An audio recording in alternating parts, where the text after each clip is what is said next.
social capital here is huge. Spend it wisely. I don't know you yet. I'm not going to spend my social capital on someone I don't know. Prove yourself to me. Be a likable person, be a coachable person, and then absolutely happy to open up my contact book. But I'm not going to do it on the first day we meet.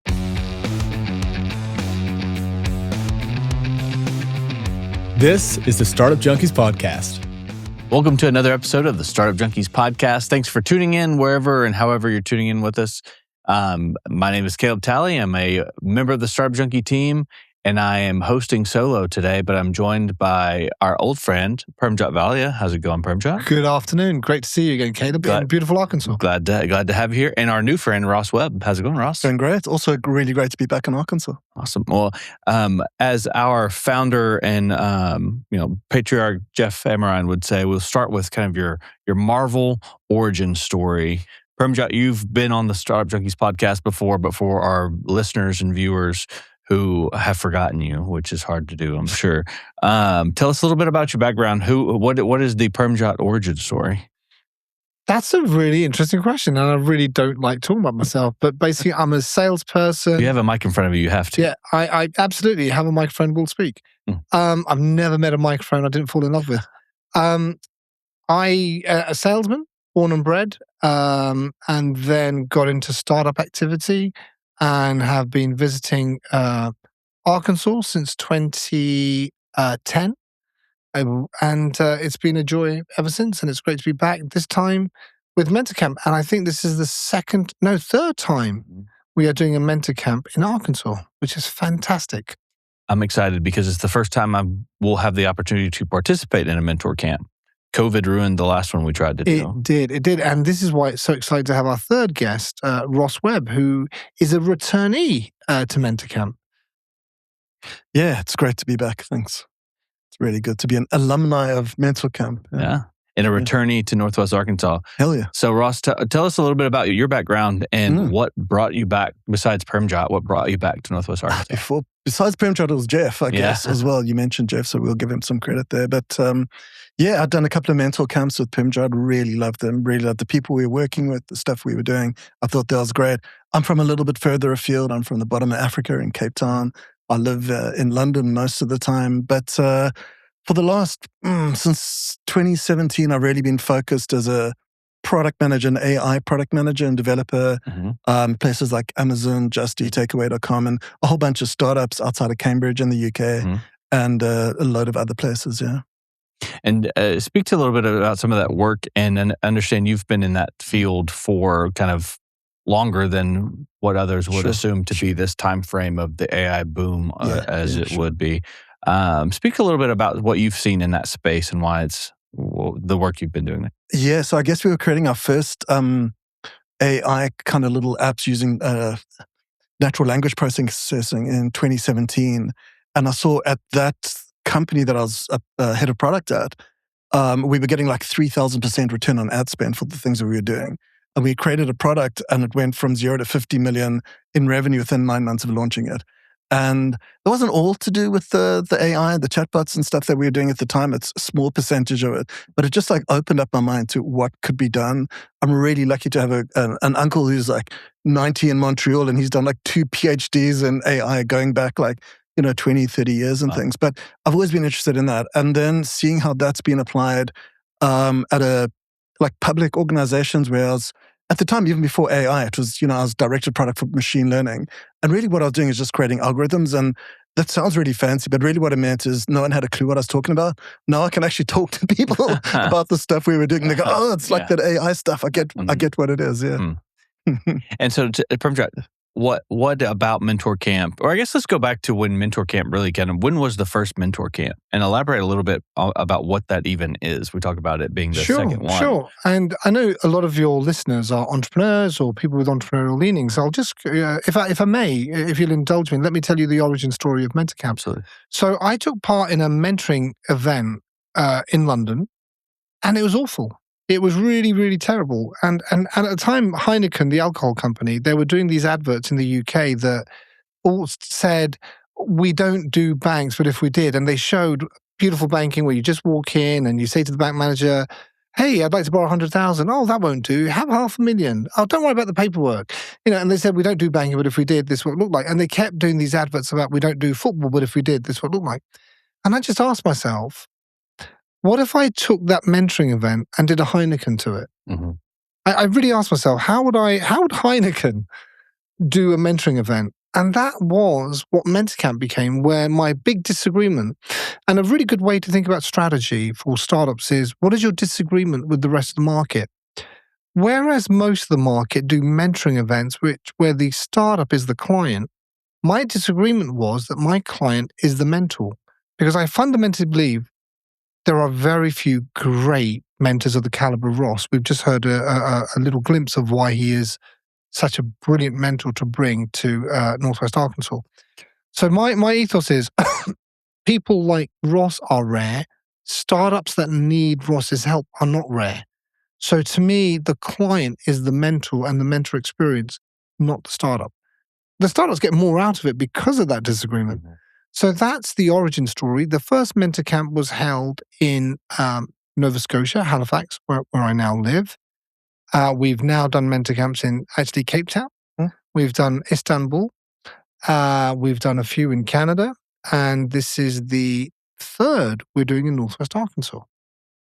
So tell me a little bit about how Mentor Camp turns that on its head in terms of, in service to the client being the mentor. What does that look like in implementation?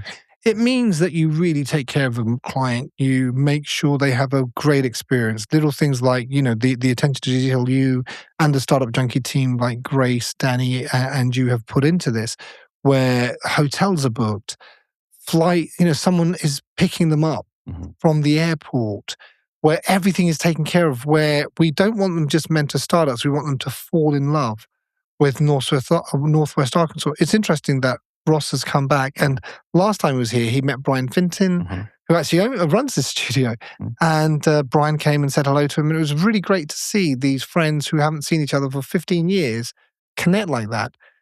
That's the magic, and you do that when you can help people fall in love with a place. And we've got tours of Crystal Bridges. We're going to go to Wrights for food. We're going to have some great local cuisine. We're going to see the Walmart Innovation Lab. Things that money can't buy. And I want the mentors to come see the beauty that is Northwest Arkansas and go away thinking, when's the next mentor camp? How do we give mentors great experiences? And then they are willing to not only give advice to the startups here, but they're willing to build relationships with people and startups from this region. To focus on the full-scale end-to-end experience of the mentor camp for the mentors. And I imagine that also means you get to recruit and continue to re-engage some very high-quality mentors throughout the process. Absolutely. I mean, one of the things we've never had is we've never struggled with finding mentors. It's always been great that people of Ross's caliber say, oh, yes, please, when's the next one? Which is just, you're hitting it right. Yeah. When someone like Ross, with all the pressures on his time, says, yeah, I want to come to mentor camp. It's a pretty good introduction. Yeah, listen, I mean, but Permjot's totally right. Like with the various things I do, I get people reaching out to me like every week. Some weeks I get like 2 people reaching out twice. Hey, can we do this? Can we do that? Whether it's mentoring, being on the channel, whatever it is that they want. And I've got some like gates that I have there to be able to be able to deal with all that stuff. But with Permjot, it's like, yeah, sign me up. Like, let's do the next one. And it is like that. Like, he's 100% right. Like, I've got such great memories of the last one here. And they're not all about me mentoring the people in there. A lot of them is, like connecting with Brian, Perm, Jeff, like just so many great people. And so if Permjot is, hey, what about this? I'm there because I had that experience. And my experience is so overwhelmingly positive. Like, I got picked up by Danny at the airport, like Perm said, and brought there and treated great. And I've no shortage of things on my time. As soon as I finish this, I'll be back in the office responding to all the other things and getting that done. But I'll make time for this, right? And a lot of people also, I'll add this, like a lot of people who, time is very valuable, right? And a lot of people will ask me, oh, you're doing this, like, and it's always, how much are you getting paid? Like, I just want to and it's like, I'm not getting paid. And they're like, well, why are you doing it? Your time is valuable. You get paid this for that and all these things. And it's like, it's not about that. And like that's one of the questions I get told often is, how much are you getting paid? And and as Permjot said, like, you couldn't pay me to do that. Like, for me to take it like a week out of my diary, come to Bentonville, it's not that affordable if you just put like a dollar price on it, right? And I'm not saying my time's more valuable than anybody else's, but it's also not cheap either. But it's not about that. I mean, Permjot and I have never had a conversation about money. It's never about that. It's like, what are we doing? And the other thing I've always felt is a lot of people that reach out for mentoring, where I'm based in London, but it's been around the world. People reach out. I've always felt like that energy is always one way. It's like as the mentor. Like, I want them to go away and implement my thoughts and, hey, I think I'm experienced and all these whys and all these things. I may be, I may not be. And you kind of want to do that. And a lot of them, there's just like there's no follow-up. There's no feedback. And whereas here, I'm less worried about whether they follow up, whether they execute it. I'm really interested to meet all the other mentors. Like some of the other mentors, just like, Brian, who owns a studio, we've stayed in touch, but other mentors we've stayed in touch. And while I can't, and I wouldn't put a financial number on it, but it's enriched me. It's really enriched that. Like, I can't wait for my wife, my family to come to Arkansas. When you talk to people, I don't know, New York or Boston, they're, Arkansas, what are we? I'm like, where? You've no idea. It's awesome. Yeah. And this is some dude from the bottom of Africa talking, right? So. Well, it's incredible because it's not, to summarize, I mean, it's not a transaction, it's an experience and it's a relationship that you're developing and building upon, not just with the mentees, but also the fellow mentors, and also a relationship you're developing with a region and a place as well. And that's something that started, I guess, 2015 was your first time to? Yeah, Ross. 2015 was my second mentor camp. The first one was in Halifax. Okay. I think that was a year before. I could be wrong by a year or so. But it was my first time in Bentonville. But even that time, it was in Halifax. Yeah. And I remember I was saying this to Pim the other day, like, I walked in this little coffee shop and I'm from Cape Town in Africa and it's got the Cape Town fog from Africa. I was like, what are the chances of some dude from Cape Town walking into this place in Halifax? But outside of that, I've probably never been to Halifax and it's such a great place. Would you have been to Northwest Arkansas had you not been? No, why would I? Like, right. Unless there's, like, if I think about people in my circle and friends, people, colleagues and stuff, like, outside of Walmart, that people, because the one thing I've always heard, like in taking Ubers, are you here for Walmart? And I'm like, I'm so proud to say, no, I'm not. Yeah, exactly. I'm actually here, I'm here for mental camp. Yeah. It's so great. And like, don't get me wrong, I love Walmart. I love what they're doing and how they've helped the ecosystem and infrastructure here. It's great. But it's nice that there's a lot of things here. That's awesome. And so going back to the question I had in my head, I'm not a professional. I'm just kind of going with the flow here. We would never, you know what? You never had you not said, for a professional, had you not told us you weren't a professional, we would have left. I've never had singing training either. I was just enjoying the conversation. Well, I had a question that just bounced out of my head. So, no, I know what I was going to say. So we actually had a conversation this last Fuel Accelerator program cohort prior to the last Accelerator cohort about the mentor experience in terms of Fuel specifically, and had gotten feedback from a previous mentor who kind of had drifted aside and wasn't really as engaged as a mentor in the program anymore about the mentor experience, like I said, specific to Fuel, in that it being one-way, one-sided, transactional, and almost felt like there were times when they would come into a room and sit down with a cohort member and they would have a specific question, can you introduce me to so-and-so? Or can you do this for me? Or can you do that for me? And if they couldn't, that conversation was just ended right there. So how does Mentor Camp, in terms of how it engages the mentees, how does that kind of navigate what is potentially inherent in some of that too?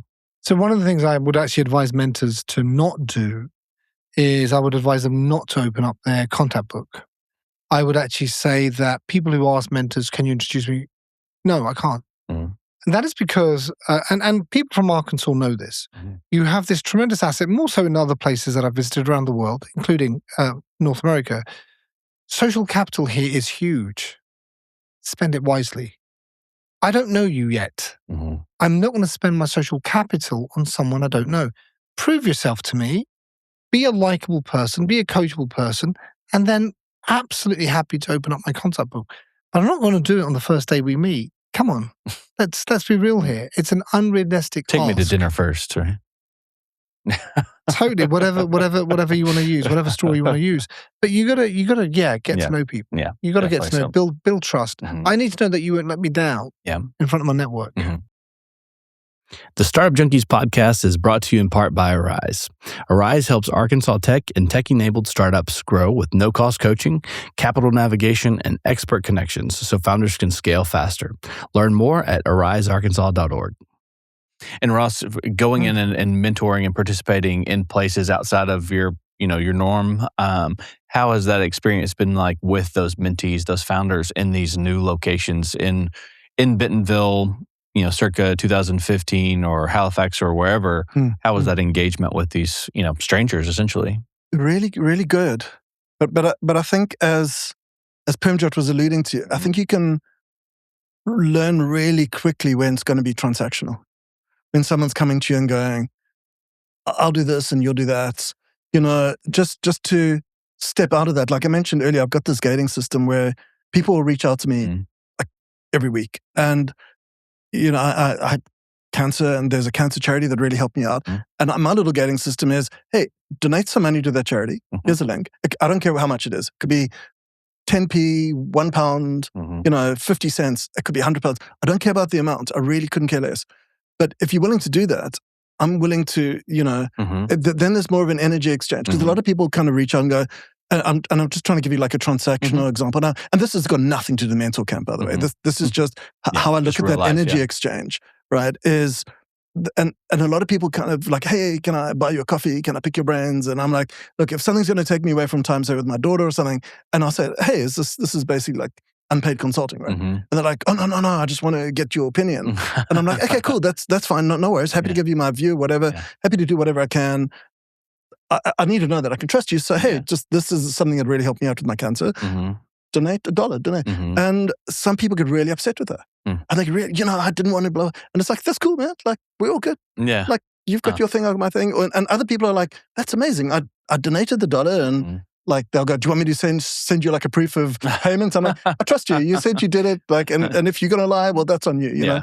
And then those engagements or those mentoring conversations I've found become incredibly more valuable to them and to me. And I come fully engaged. But going to what Permjot's saying, but it's even then, it's not opening up the contact list like on a first date and going, oh, you need this person, that person, that person. It's like, let's get to know each other, right? It's like, I feel like Permjot's never asked me for anything. I've never asked him for anything. It's just these amazing experiences. And then walking away from that, I've just got these great experiences. And hey, if I can help you, I absolutely will do that. So what I'm really trying to say is from a mentoring perspective, there have been people that I've, and I never like engage them saying, hey, reach out to me or whatever. And so some people you like and some people don't. And I have had some of the mentees like reach out to me afterwards and stay in touch and go, hey, I'm starting this. Can I pick your brain again? But my gating system never comes up at that point. It's like, we know each other. Like we've trusted each other. We spend a bit of time. That's cool. And yeah, I want... every mentor I'd argue has got some kind of ego, and they go, yeah, I want to feel like that actually. But really, all I want to do and all I want to know is, were you able to take that advice, and was it able to help you? And if it was, I would love that feedback. And a lot of mentees that I've worked with, they'll take that advice, implement it, and I think they sometimes, and I've asked them, and I'll go like, did it work? And they, oh yeah, it worked. It was great. I should have told you. And I'm like, well, why didn't you? And they're like, I just thought you were really busy. I'm like, I am really busy. But it's like you've put that out into the universe. You want to know that it sure. And that's one thing where quite a few mentees that I've worked with, they don't have that follow up.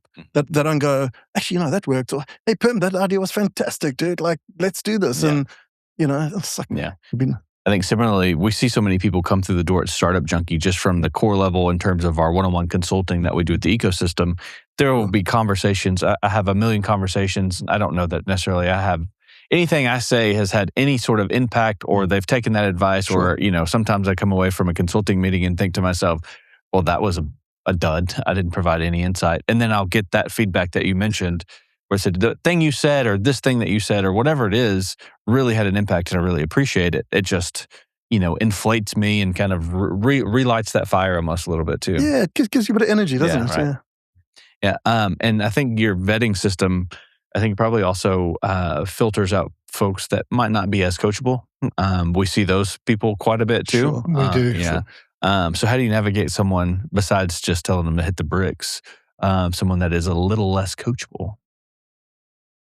You try to find out why they're not coachable. and it reveals itself very quickly. And if it's because they already know everything, great. Don't argue with them. Yeah. Just move on. And congratulations, you know everything. Time is the only thing money can buy you is time. Time is your most precious resource. The difference between rich people and poor people is rich people have more time. And why would you want to spend your time being coached by someone that you don't want to listen to them, they don't want to listen to you? So just move on. Yeah. It's clearly this relationship isn't going to work. Good luck. What would you say is probably a piece of advice for a mentee that is probably applicable to every entrepreneur that you've engaged with?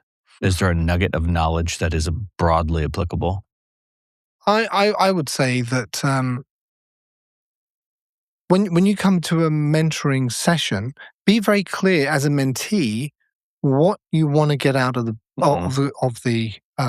meeting. And this is a life lesson. This is about mentoring. If you're going to have a meeting with someone, any meeting, have a sense. And you learn this in sales, don't you? I'm a salesman.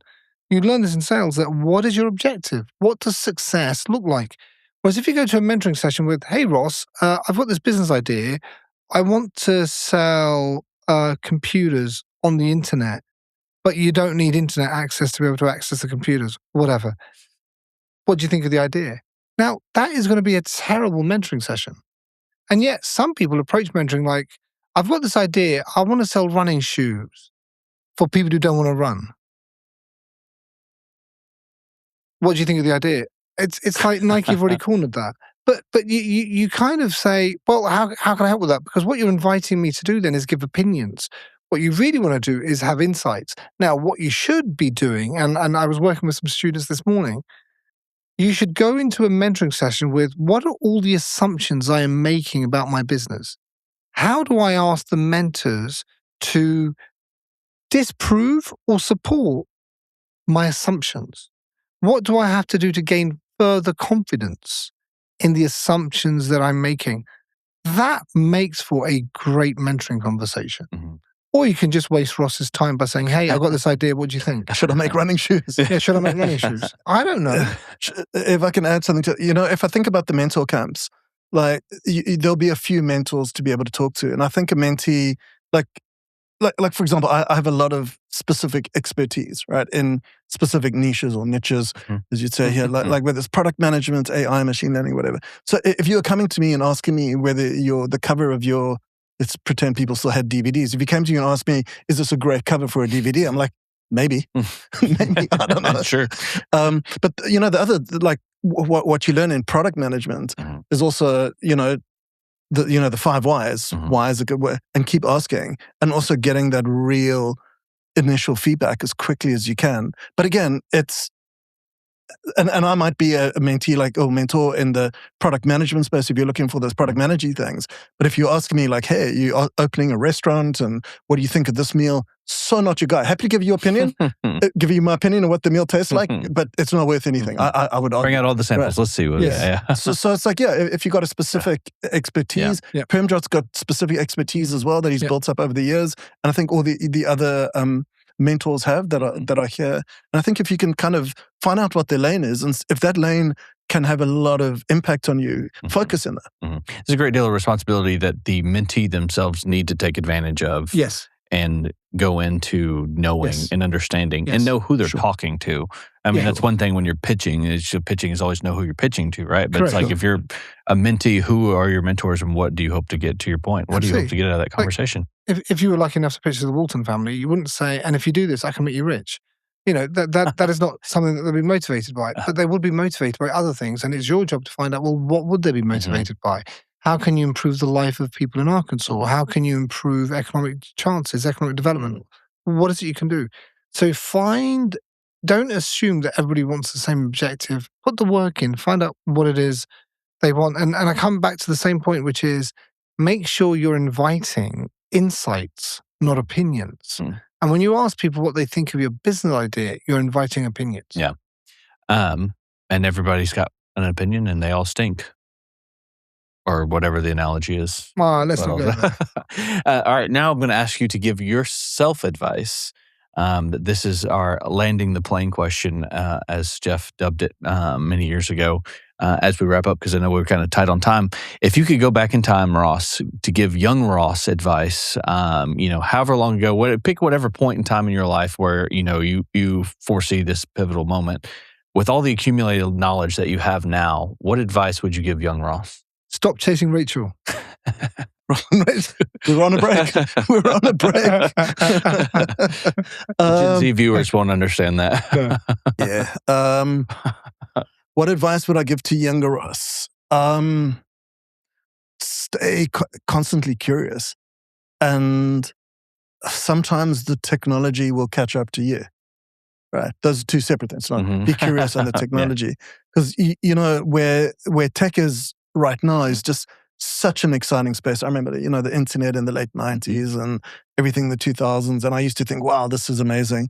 I think right now from a tech space, which is the area that I'm interested in, it's just the most exciting place. And I think if I'd kind of lost interest in that and, I'd done various other things, and if I'd lost my curiosity in technology, I wouldn't be in the place where I am now. And I just think it is as someone who's been in it for 30 years, it's the most exciting time that it's always been. And I've never always thought that. So if you asked me 10 years ago, I'd be like, it's kind of the same as it was like 7 years ago.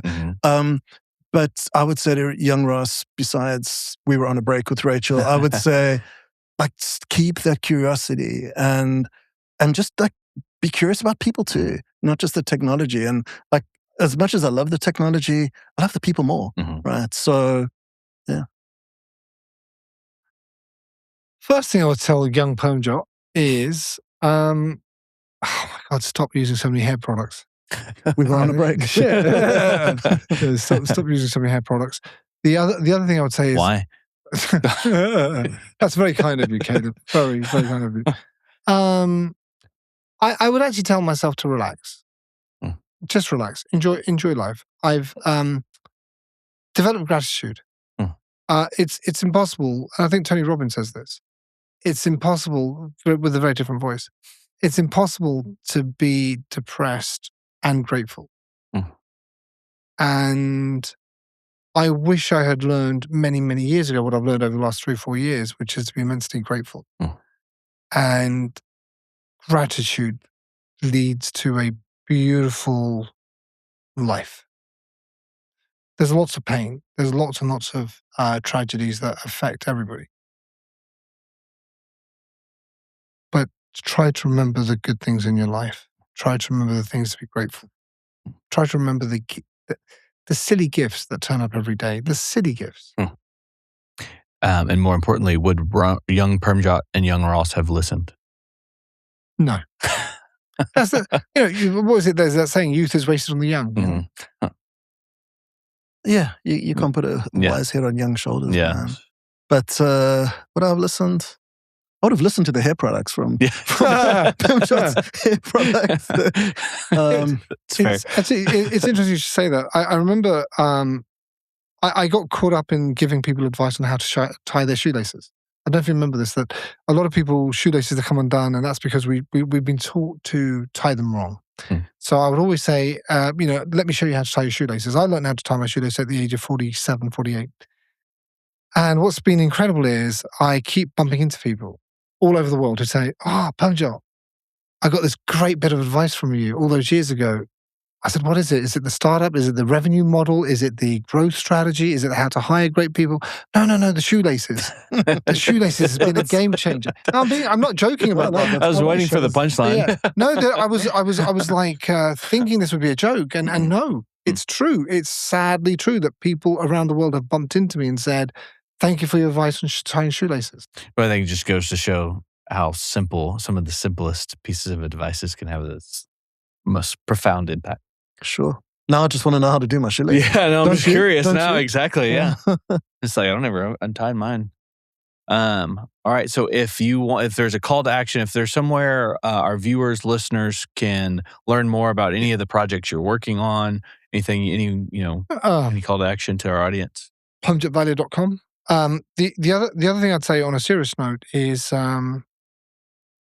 find ways to allow people to help you.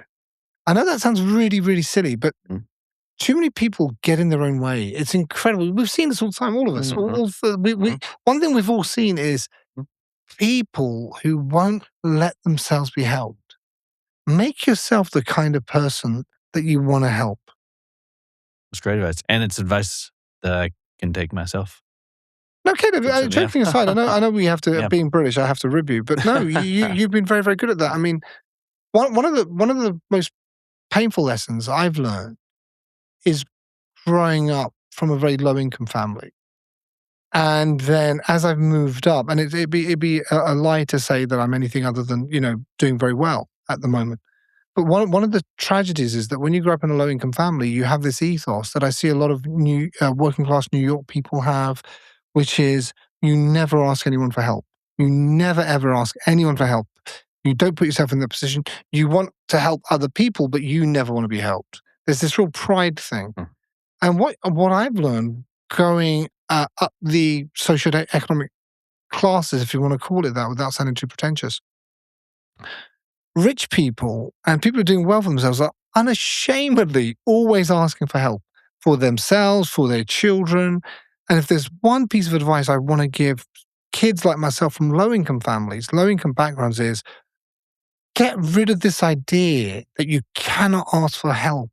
Learn to ask for help, please. Because, and Steve Jobs talked about it beautifully in one of the videos, he never asked somebody for help who didn't say yes to him. So my advice is make yourself available to be helped. Because I can tell you, I didn't get to where I am through, I'm not a self-made man at all. Pull yourself up by the bootstraps. Yeah, no, there is no such thing as a self-made man. There really isn't. I am not a self-made. I was helped by so many people along the way. I'm grateful to every single one of them. That's great advice. I'm grateful to Permjot. Otherwise, I wouldn't be here. But and Permjot will never say this about him, but I'll say it. Like, I remember one of the first times I met him, he actually said to me, genuinely, like, how can I help you? And I was so taken aback. And I guess also coming from a British background, I shouldn't be saying nice things about other people, right? But he genuinely said that. And I remember going home and thinking, wow, like, I don't remember the last time someone ever kind of quite, and not just said it, but genuinely sort of like, hey, the cinema, can I take your ticket? How can I help you with anything? It's genuinely like, how can I help you? And you know what? Maybe it takes 10 years, 15 years, whatever. We'll get there. And thanks, Caleb. Absolutely. Thank y'all. Thank Appreciate you taking the time. Thank you. Sit down. Thanks for having me. Thanks, Permjot. If you enjoyed this episode, make sure to share with a friend. Subscribe and review because it matters to us and we want to hear from you. If you're interested in learning how to work with us, check out the information below. See you next week.